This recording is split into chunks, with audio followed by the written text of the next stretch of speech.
Another year has passed, and that means it's time to reflect on what we learned this past year. Before we make any sort of intense goals or resolutions for 2017, it's very important that we take the time to appreciate how far we've come and the little steps that we've taken along the way and the lessons that we've learned to bring us to the place that we are right now today. Appreciating the little things really does make a difference. And when you have big dreams and aspirations, sometimes these little lessons that we learned get brushed under the rug and we just forget about them. And I think they're important to remember and appreciate, and the little lessons that we learn lead to bigger lessons that we learn in the future. So I wanted to take a moment and reflect on my past year in 2016 and all the lessons that I learned.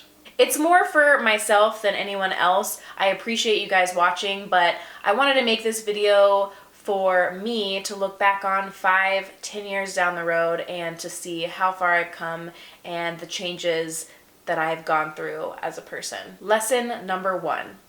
In order to make new friends, you have to be willing to put yourself out there and be uncomfortable. You can't stay in your social media bubble forever, and doing so will only lead you to feeling lonely and isolated and empty inside. And I know it's really tempting to do, especially if you're vegan.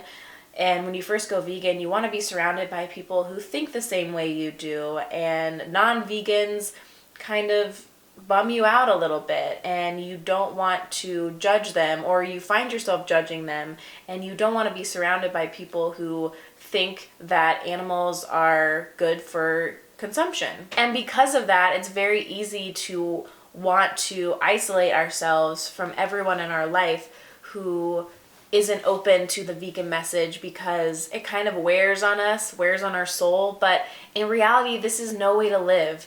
It's good to surround yourself with people who think differently than you, especially your friends and family. You don't want to isolate them from your life just because they don't view animals or the vegan lifestyle the same way that you do. As long as they respect your views and what you eat and the way you're living now, there's no reason that you should cut them out of your life.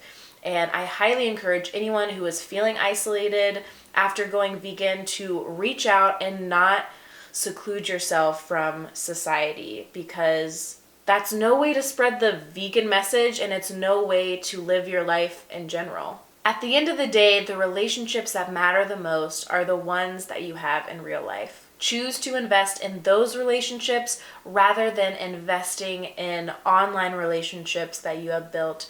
Those are important too, but your focus should be on real life. The next lesson I learned in 2016 and at the end of 2015 too is that it's okay to be uncomfortable. In order to change and grow as people, as a society, we need to be okay with the fact that things are going to be uncomfortable in moments of change and growth. And I almost think it's beneficial to adopt the mindset of being comfortable with being uncomfortable. Plucking your eyebrows is not enough. You need to trim them too. Buying new things won't make you happy, but appreciating what you have will.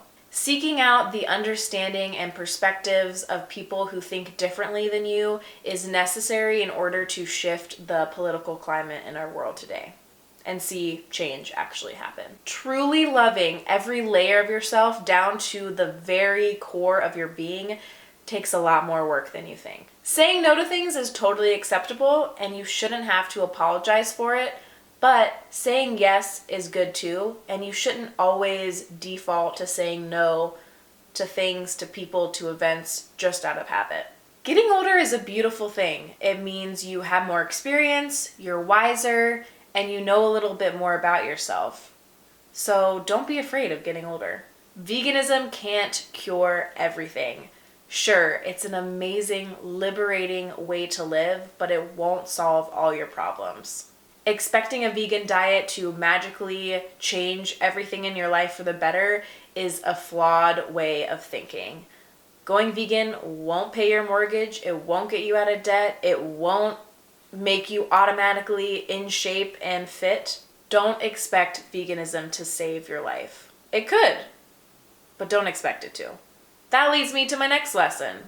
Expectations are bullshit. I love the vegan drama. Girls with big boobs can, in fact, get away with not wearing a bra in public. Bras are also bullshit. Facebook will always be relevant. No matter how many times you want to write it off as an ancient social media platform for old people and your grandma and your aunt and uncle and mom and dad, the next thing you know, Zuckerberg comes out with another cool thing you can do on Facebook. Damn you, Zuckerberg.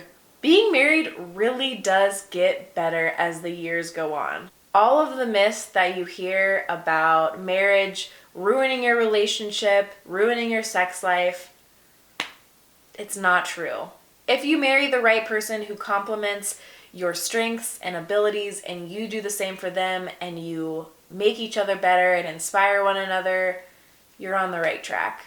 Marriage is a beautiful thing. Those are all of the crucial lessons that I learned this past year. I would love to know what you guys learned in 2016. So if you feel so inclined, leave all of your life lessons that you learned in 2016 down in the comments below, and I would love to read them. And if you haven't already, click that little red subscribe button down below so you can be part of my YouTube tribe and so you won't miss any of the videos that I post every week. I know someone said in a past video that I should come up with a name for all of my subscribers. You know, some YouTubers do that. And what do you guys think? What name would you like to be called? I know someone in another video said Salt Junkie, and they weren't meaning for it to be the name of my subscribers, but I thought that was really cute. Hey Salt Junkies, welcome back to more Salt. What do you think? Is that weird? Do you even want to be called anything? I like just saying YouTube tribe, YouTube family, just as a general term, but is that too general? Either way, I love each and every one of you, and I hope you have an amazing week and an even more amazing 2017. Make sure that you take care of yourself this week, and I will see you in my next one. Bye.